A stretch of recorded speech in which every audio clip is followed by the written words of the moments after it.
दोस्तों इस वीडियो में हम बात करने वाले हैं जिगर मुरादाबादी के मुतालिक आरा व ख्यालात।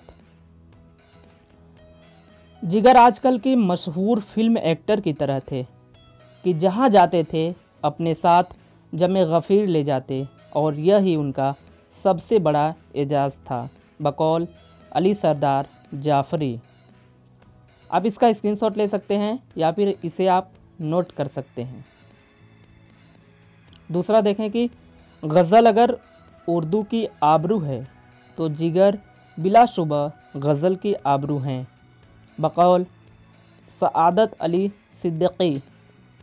दोस्तों उम्मीद है कि ये वीडियो आपको पसंद आया होगा और आप अगर इस वीडियो की PDF चाहते हैं तो हमारा आप टेलीग्राम ग्रुप ज्वाइन कर सकते हैं, जिसका लिंक आपको इस वीडियो के डिस्क्रिप्शन बॉक्स में मिल जाएगा। Thanks for watch. मर्सी मुतशक्रम। दोस्तों आप हमारा चैनल सब्सक्राइब कर लें। Thank you so much.